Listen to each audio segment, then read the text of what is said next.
Je reçois souvent des messages sur Instagram de personnes qui me disent « Ah là là, comment tu fais pour lire autant? J'aimerais tant faire de la lecture, j'aimerais vraiment m'y mettre. » Et j'ai décidé de regrouper tous les conseils que j'ai l'habitude de donner à ces personnes et d'en faire une vidéo, de les rassembler ici dans cette vidéo. Donc si vous êtes une personne qui aimerait faire de la lecture mais n'y arrive pas, si vous avez déjà été lecteur auparavant mais ça fait longtemps que vous n'avez pas pris un livre et vous voulez vous y remettre, eh bien dans cette vidéo nous allons voir 10 conseils pour se mettre à la lecture, pour trouver le goût de la lecture. Mon premier conseil, c'est de déterminer le genre littéraire que vous aimez. Et pour faire ça, prêtez attention aux films et aux séries que vous appréciez. Donc moi par exemple, à l'écran, j'aime beaucoup regarder des films d'horreur ou encore des films où l'intrigue se passe à l'époque victorienne, dans les années 1800. Et c'est vrai que pour mes lectures, c'est pareil. J'aime beaucoup les thrillers et j'aime énormément les classiques. D'ailleurs, mes deux auteurs favoris, c'est Stephen King et Émile Zola. Émile Zola, c'est le maître pour dépeindre les années 1800 et Stephen King, c'est le maître de l'horreur. Donc il y a une forte corrélation entre les films et les séries que vous aimez et le genre littéraire que vous pourriez apprécier. Donc, qu'est-ce que vous aimez regarder à l'écran? Est-ce que vous aimez les films romantiques, les films de science-fiction, les films historiques, les films dramatiques?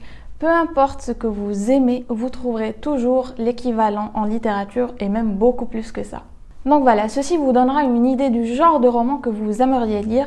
Et d'ailleurs, si vous pensez que vous n'aimez pas lire, peut-être que c'est un petit peu comme une personne qui n'a vu que des films westerns à la télé et qui va dire « moi je n'aime pas les films ».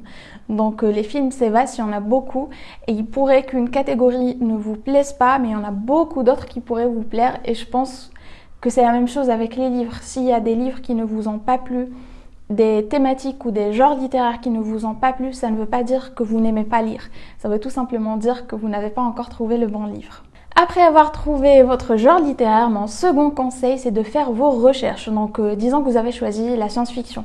Vous passez sur Google et vous tapez les meilleurs livres de science-fiction. Ensuite, lisez les synopsis. Et s'il y en a un qui vous intéresse particulièrement, lisez les avis sur ce livre. Donc il y a plein de sites comme par exemple Goodreads ou encore Babelio. Vous pouvez lire les avis des lecteurs qui ont déjà lu ce livre.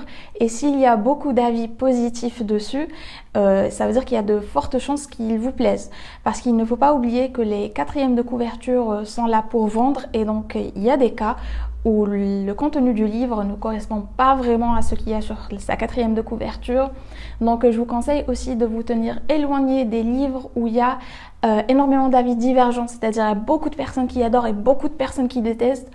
Comme vous essayez de vous mettre dans le bain de la lecture, il vaudrait mieux vous éloigner de ce genre de livre et plutôt vous diriger vers un livre qui a plu à énormément de monde. Comme ça, il y a beaucoup plus de chances qu'il vous plaise. Bien entendu, il se peut qu'un livre ait énormément d'avis négatifs, mais qu'il vous plaise quand même. Mais comme je vous l'ai dit, comme on est en train de se mettre dans le bain de la lecture, il vaudrait mieux y aller vers des choix un petit peu plus sûrs. Mon troisième conseil, c'est d'emprunter les livres et ne pas les acheter. Donc, s'il y a un livre qui vous intéresse, demandez à votre entourage. Peut-être qu'une personne que vous connaissez là et pourra vous l'emprunter. Et si ce n'est pas le cas, il y a les médiathèques et les bibliothèques municipales. Et ceci vous permettra d'appliquer mon quatrième conseil, qui est d'abandonner un livre qui ne vous plaît pas. Si après quelques chapitres, voire même quelques pages, le livre ne vous plaît pas, pour quelconque raison, que ce soit l'intrigue, les personnages ou encore le style d'écriture, abandonnez-le, lâchez-le et passez au suivant. Je sais qu'il y a beaucoup de livres où les premières parties sont longues, lentes et ennuyeuses et une fois qu'on passe ces parties, ça devient très intéressant et moi-même je m'accroche à beaucoup de livres qui ne me plaisent pas au début pour cette raison. Mais là, on est en train de parler dans le cas où vous essayez de vous mettre à la lecture. Et donc, si vous commencez par vous accrocher à un livre qui ne vous plaît pas, je trouve que c'est la pire façon de s'y prendre. Et comme vous ne l'avez pas acheté mais emprunté, eh bien vous pouvez facilement le lâcher et passer à autre chose. Et même dans le cas où vous l'aurez acheté, vous pouvez toujours le revendre ou encore le donner à quelqu'un. Mais s'il vous plaît, ne vous accrochez pas à un livre qui ne vous plaît pas, ça n'en vaut pas la peine. Il y a des millions et des millions d'autres livres qui pourraient vous plaire. Alors pourquoi perdre son temps avec un livre qui ne vous plaît pas ? Mon cinquième conseil pour trouver concrètement du temps pour lire, c'est d'utiliser les deux principes de la première loi de la création des habitudes et qui est de la rendre visible et de l'empiler avec d'autres habitudes qui sont déjà bien mises en place. Donc si par exemple tous les soirs vous avez l'habitude entre 19h et 20h de vous reposer sur le sofa en regardant la télé ou en scrollant sur votre téléphone, eh bien mettez votre livre sur le sofa, là où vous avez l'habitude de vous asseoir, et de cette manière vous allez rendre votre habitude visible et donc vous y penserez, et à chaque fois que vous irez vous reposer sur votre sofa, vous aurez le réflexe de prendre votre livre étant donné qu'il y est déjà. Et si vous préférez lire avant de vous coucher au lit, c'est pareil, vous mettez votre livre sur votre oreiller, comme ça à chaque fois que vous irez vous mettre au lit, vous trouverez votre livre, vous lirez quelques pages avant de vous endormir. Et si par exemple vous avez déjà des habitudes qui sont bien mises en place et enracinées dans vos journées, disons que par exemple tous les jours après le boulot, vous allez courir, puis vous rentrez, vous prenez votre douche. Vous pouvez empiler l'habitude de la lecture avec ces deux habitudes qui sont déjà mises en place. Donc vous allez courir, prendre votre douche et lire votre livre. Ou encore si vous avez l'habitude de prendre votre café tous les matins, c'est pareil, vous pouvez empiler l'habitude de la lecture avec la prise de votre café le matin et lire tous les matins en prenant votre café. Mon 6e conseil, c'est de se fixer des objectifs et de mettre des rappels. Si vous trouvez que vous avez envie de lire, mais vous oubliez tous les jours de lire, c'est très simple. Mettez des rappels sur votre téléphone à des heures où vous savez que vous n'aurez rien de particulier à faire. Comme ça, votre téléphone va vous rappeler de lire. Mettez des rappels, des réveils, ce que vous voulez. Et fixez-vous des objectifs. Donc par exemple, fixez-vous l'objectif de 10 pages par jour ou encore un chapitre par jour. Essayez de traquer votre progrès sur votre bullet journal ou encore sur votre téléphone. Mon 7e conseil serait de choisir un livre qui a une adaptation cinématographique. Mais faites attention, il y a énormément de mauvaises adaptations cinématographiques. Pour ma part, je citerai Shining, Orgueil et Préjugés, Jane Eyre et La fille du train. J'ai bien aimé ces adaptations cinématographiques par rapport au livre. Mais vous avez aussi des séries comme par exemple Alias Grace ou encore La Servante écarlate. Regarder une adaptation cinématographique avant de lire le bouquin vous permettra d'avoir des images très claires et précises des personnages et des décors, et donc vous permettra une immersion beaucoup plus facile dans l'intrigue, même si, croyez-moi, rien ne pourra jamais égaler la visualisation que vous faites vous-même lors de vos lectures. Mon 8e conseil, c'est d'écouter des livres audio. Si vous avez un rythme de vie effréné et vous n'arrivez vraiment pas à trouver 30 minutes de votre journée pour lire quelques pages, essayez d'écouter des livres audio. Donc par exemple, si vous avez un trajet pour vous rendre au boulot quotidiennement, eh bien écoutez un livre audio en vous rendant au boulot puis en rentrant. Si vous êtes parent et vous avez beaucoup de tâches ménagères à faire, eh bien essayez d'écouter un livre audio en faisant ces tâches ménagères. Donc ça pourrait être des romans, comme ça pourrait être des livres de développement personnel, des essais ou encore des biographies.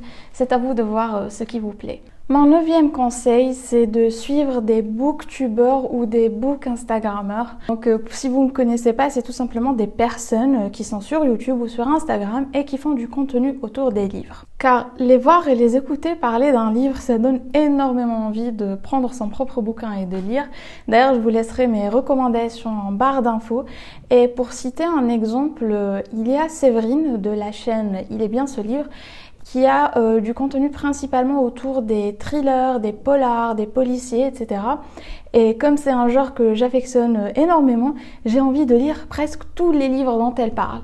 Mais il y a aussi Margot de la chaîne Margot Liseuse qui parle de livres qui ne m'intéressent quasiment jamais. Et pourtant, quand je vois ces vidéos, j'ai tellement envie de lire, j'ai pas envie de lire les livres dont elle est en train de parler, j'ai envie de lire tout court. Donc même si la personne n'est pas en train de parler d'un livre qui vous intéresse particulièrement, mais le fait qu'elle parle passionnément comme ça de livres et de lecture, ça vous transmet tout de suite cette envie de lire. Mon 10e et dernier conseil, c'est de faire une lecture commune. Donc trouvez quelqu'un dans votre entourage qui aimerait lire le même livre que vous, qui est intéressé par le même livre que vous. Donc ça peut être votre sœur, votre cousin ou des amis. Et faites une lecture commune, c'est-à-dire commencez à lire le même livre en même temps et vous pouvez en discuter tout au long. De cette manière, je trouve que vous allez avoir tendance à lire plus, étant donné que vous allez vouloir tenir le rythme avec l'autre personne, étant donné que vous en discutez, et donc vous allez vouloir être toujours au même chapitre que cette personne pour pouvoir en parler. Et d'ailleurs, des fois, elle pourrait avoir une analyse totalement différente de la vôtre, remarquer des détails que vous n'avez pas vus. Donc je trouve que les lectures communes, ça enrichit énormément sa propre lecture. Et ce que je préfère d'ailleurs, c'est quand l'autre personne va lire un ou deux chapitres de plus que vous et elle va trouver un renversement de situation, donc elle va vous en parler mais sans vous dire qu'est-ce qui s'est passé pour ne pas vous spoiler, et vous allez passer toute votre journée dans l'attente du soir pour que vous puissiez rentrer chez vous, prendre votre bouquin, le lire et savoir ce qui s'est passé. J'aime énormément l'anticipation de la lecture, croyez-moi, il n'y a rien de mieux que de lire un livre captivant où vous avez vraiment envie de savoir qu'est-ce qui va se passer, et donc vous passez toute votre journée à y penser, à faire des suppositions sur ce qui va se passer, et tout ce que vous attendez, c'est de rentrer le soir chez vous, de vous mettre tranquillement sur votre sofa avec votre petite couverture, votre petite tisane et votre bouquin, et de lire et de savoir enfin ce qui va se passer par la suite. Et si vous ne trouvez personne pour faire cette lecture commune avec vous, eh bien, il y a Internet. Donc, vous allez trouver des groupes sur Facebook, sur Instagram, un peu partout. Il y a plein d'ailleurs de clubs de lecture. Donc, vous n'avez qu'à chercher un club de lecture qui va faire une lecture qui vous intéresse et de la commencer avec eux. C'est pareil, il y aura plein de personnes qui seraient en train de lire le même livre que vous. Et donc, ça va vous encourager à avancer dans votre lecture. Vous allez avoir des échanges intéressants et enrichissants. Et puis voilà, c'est toujours plus sympa que de lire tout seul. J'espère du fond du cœur que cette vidéo vous sera utile. C'est vrai que j'ai beaucoup de passion, notamment la musique et l'écriture, mais contrairement à ces deux derniers, la lecture, je trouve que c'est pratiquement accessible à tout le monde. C'est quelque chose qui ne nécessite pas de performance.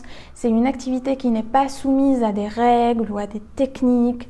C'est vrai que c'est une activité solitaire, mais qui peut également se faire dans le partage.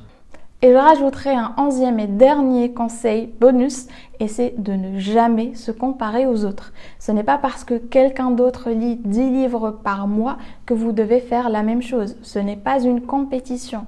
Et d'ailleurs, chacun son rythme. Et il y a tellement de variables qui entrent en jeu qu'aucune comparaison n'a lieu d'être.